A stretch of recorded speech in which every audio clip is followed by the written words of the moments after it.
Je suis Tracy, et quand j'avais 13 ans, ma mère est tombée enceinte. J'étais enfant unique, j'étais donc très excitée. Mais quand mon père l'a découvert, il est devenu fou. Il a commencé à jeter des choses partout et à crier sur ma mère. Je pensais qu'il devenait fou, mais je l'ai entendu crier que le bébé n'était pas le sien. Mon père a subi une vasectomie après ma naissance, donc cela ne signifiait qu'une chose, maman l'avait trompé. Papa a fait irruption dans la chambre de mes parents et a commencé à jeter les choses dans un sac. Il m'a appelé, mais j'avais trop peur d'aller le voir. Il était tellement en colère. Quand je n'ai pas répondu, il est venu dans ma chambre pour me parler. Il a dit qu'il voulait que j'aille avec lui. Mais je ne voulais pas rester avec quelqu'un qui se comportait comme ça. J'ai dit que je restais avec maman parce qu'elle avait besoin d'aide avec le bébé. Papa s'est énervé. Il a commencé à pleurer et à dire que si je l'aimais, je prendrais son parti et resterais avec lui, pas celui de quelqu'un qui l'a trahi. Je me sentais vraiment mal à l'aise. Je n'étais qu'une enfant. Comment pouvais-je faire ce choix? Papa a menacé que si je n'allais pas avec lui, ce serait fini. Il couperait tout contact avec moi. Je suis restée assise là, secouant la tête, trop bouleversée pour parler. Ses derniers mots ont été « Je ne peux pas croire que tu choisisses de rester avec ce serpent ». J'étais en larmes en le regardant partir. Je ne l'ai jamais revu. Je suis allée avec ma mère à tous ses rendez-vous chez le médecin et j'étais là pour la première échographie. C'est là que nous avons eu un énorme choc. Maman n'était pas seulement enceinte, elle attendait des triplés. Je ne savais pas qui était le père des bébés. Maman refusait de parler de lui.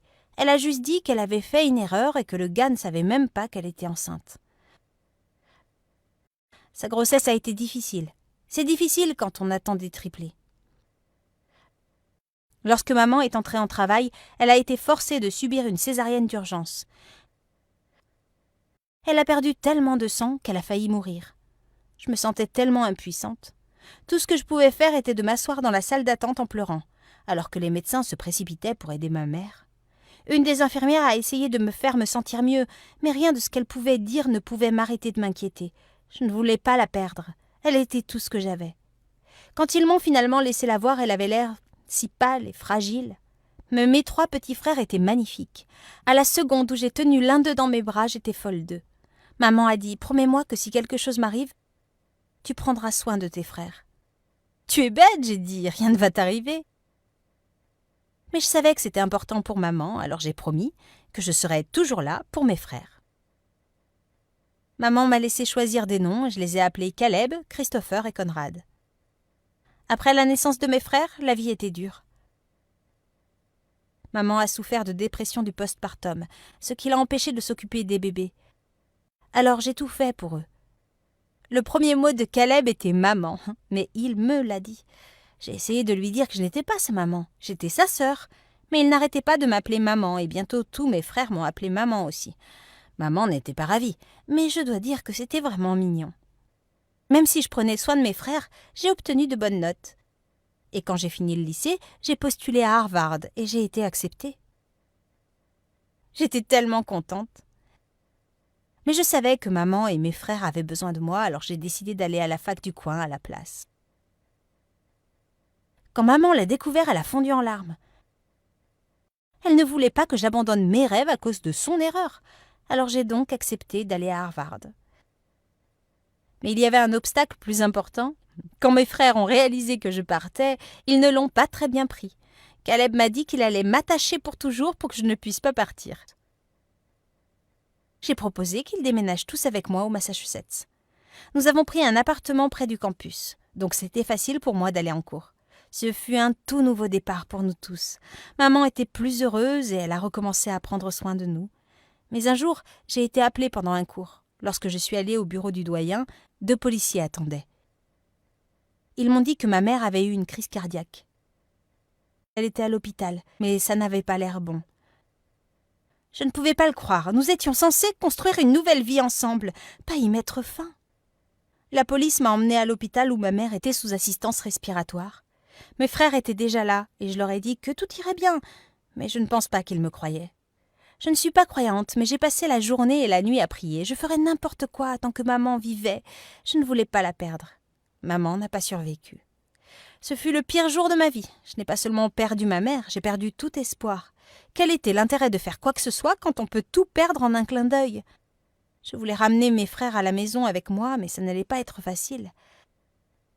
L'aide sociale a déclaré qu'ils devraient être placés en famille d'accueil. J'ai dit non. Nous avions perdu notre maman, nous ne pouvions pas nous perdre. Ils ont dit que c'était trop pour une personne de mon âge de s'occuper de triplés. Mais je m'occupais d'eux depuis leur naissance. Ne pouvaient-ils pas voir que je savais ce que je faisais? J'ai dû aller au tribunal et j'ai obtenu la garde complète des garçons. J'étais leur sœur et leur maman. Bien sûr, j'ai dû abandonner l'université. C'était impossible d'étudier et d'être là pour mes frères. La famille était plus importante qu'un diplôme universitaire, même de Harvard. Maman avait une police d'assurance suffisante pour nous permettre de continuer pendant un certain temps. Mais cela n'allait pas durer éternellement. J'avais besoin de trouver un travail. Mais alors une de mes amies de Harvard m'a appelée. Elle a dit qu'elle travaillait pour une société d'écriture indépendante et elle se demandait si ça m'intéresserait d'écrire pour eux. C'est ainsi que j'ai commencé ma carrière de freelance. J'ai gagné assez d'argent pour payer les factures. Et je pouvais rester à la maison avec mes frères au lieu d'avoir à payer les frais de garde d'enfants. Les années qui ont suivi, nous étions une famille heureuse. Mais un matin, je me suis réveillée en me sentant épuisée, comme si je n'avais pas dormi. J'avais l'habitude d'être constamment fatiguée, mais c'était autre chose. Il était difficile de sortir du lit, mais je devais m'assurer que mes frères aillent à l'école. Alors que je préparais leur petit déjeuner, tout à coup, j'ai été frappée par un énorme mal de tête. « Est-ce que ça va ?» demanda Conrad. « Je vais bien » ai-je dit en avalant quelques analgésiques qui n'ont pas aidé. En fait, mon mal de tête s'est aggravé et ma vision est devenue floue. Soudain, je me suis effondrée. J'avais l'impression que ma tête était coupée en deux. J'avais tellement mal que je pensais que j'allais mourir. Tout devenait noir, je ne pouvais plus voir. « Conrad! Christopher! Caleb !» j'ai crié. Je voulais être forte pour mes frères, mais j'étais à l'agonie. Je ne pouvais rien voir. Ils m'ont aidé à descendre les escaliers pour prendre un taxi. À mi-chemin, je me suis effondrée. Ils ne pouvaient pas me retenir et je suis tombée dans les escaliers. J'ai eu la chance de ne pas me casser le cou. Je hurlais de douleur jusqu'à l'hôpital. Mes frères paniquaient, criant au chauffeur d'aller plus vite. Nous nous sommes précipités dans la salle d'urgence et dès qu'ils m'ont vue, ils m'ont amenée dans une salle d'examen. Le médecin m'a dit que j'avais quelque chose appelé l'artérite à cellules géantes. C'est lorsque les artères qui soutiennent le nerf optique dans l'œil deviennent enflammées, bloquant le nerf qui n'obtient plus suffisamment de sang. « Il y a un remède, non ?» j'ai dit. « Vous pouvez me donner une pilule ou quelque chose ?» « Je suis désolée, » a déclaré le médecin. « Il n'y a pas de remède. Vous êtes aveugle à présent. » J'avais l'impression que mon monde s'était brisé en 1 million de morceaux. Je ne pouvais pas être aveugle. Je devais prendre soin de mes frères. J'ai supplié le médecin de faire quelque chose. Il devait y avoir un remède. Il devait y en avoir un. Mais le médecin a redit qu'il ne pouvait rien faire. Mes frères sont venus me rendre visite. Conrad a dit qu'il m'avait apporté des fleurs pour que l'odeur me réconforte. Mais cela me rendait misérable. À quoi sert de sentir des fleurs que vous ne pouvez pas voir ? L'aide sociale a placé les triplés en famille d'accueil. Mais ils n'ont pas pu trouver de famille pour les prendre tous les 3. Alors ils ont été placés dans des familles séparées. Ça m'a brisé le cœur de penser à eux tout seuls, sans moi pour les aider dans leurs devoirs ou parler de leurs problèmes.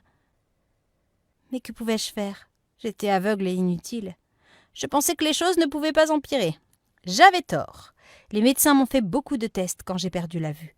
Ils m'ont dit que j'étais fatiguée parce que j'avais une leucémie. Si je ne commençais pas le traitement tout de suite, je serais morte dans 6 mois. Bien sûr, j'ai commencé le traitement, mais c'était tellement stressant. Tout ce à quoi je pouvais penser, c'était comment j'allais m'occuper de mes frères quand je serais sortie de l'hôpital. Comment pourrions-nous payer nos factures alors que je devais payer pour la chimiothérapie ? Quand les médecins ont dit que je pouvais rentrer chez moi, l'idée de sortir de l'hôpital me remplissait d'effroi. J'ai dû prouver à nouveau à l'aide sociale que je pouvais m'occuper de mes frères. Mais je ne savais pas si je pouvais. J'étais handicapée et j'avais du mal à faire face à la cécité. Je n'avais pas de travail. La seule raison pour laquelle j'avais toujours mon appartement, c'était grâce à la police d'assurance de ma mère, mais cet argent s'épuisait. Je suis allée à la réunion après avoir rencontré l'aide sociale et j'ai prétendu que tout allait bien, mais à l'intérieur je m'effondrais. La seule chose qui me faisait avancer, c'était la promesse que j'avais faite à ma mère. Mais je ne pouvais pas m'empêcher de penser qu'il serait mieux sans moi. Finalement, l'aide sociale a dit que les garçons pouvaient revenir vivre avec moi, mais je craignais qu'ils n'aient pris la mauvaise décision. Je pleurais tout le temps quand mes frères étaient à l'école. J'avais l'impression que ma vie était finie. J'étais censée être diplômée de Harvard avec un emploi bien rémunéré, pas aveugle, sans emploi et luttant pour élever 3 garçons. Un jour, j'étais assise sur mon lit, pleurant, quand j'ai entendu Caleb me dire « Qu'est-ce qui ne va pas ?»« Caleb ?» j'ai haleté. « Tu es censé être à l'école !» Caleb m'a dit qu'il avait oublié ses devoirs, alors il était revenu et il m'a trouvée comme ça. Tout est venu en cascade. Je lui ai expliqué comment j'avais toujours voulu être écrivain, mais que maintenant j'étais inutile. « Tu n'es pas inutile », a dit Caleb. Il m'a dit combien il m'aimait et a dit que je pouvais encore être écrivain. Je pouvais utiliser un logiciel de dictée. J'ai ri.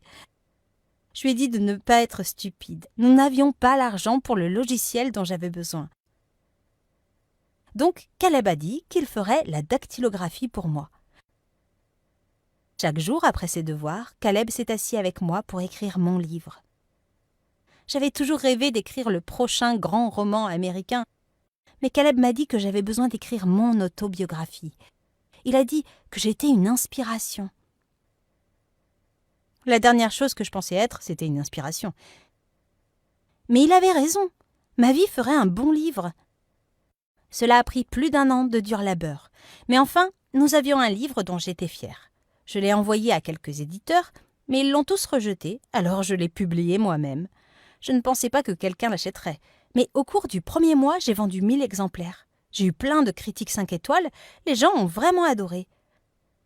Ensuite, j'ai reçu un email d'une société d'édition. Ils ont dit qu'ils aimaient mon livre et voulaient que j'en écrive un autre pour eux. Ils m'ont offert une énorme avance. Je suis enfin une auteure à succès et c'est pourquoi je voulais faire ce film. Si je peux réaliser mes rêves, après tout ce que j'ai vécu, vous aussi. Alors si vous avez aimé cette vidéo, aimez, partagez et commentez.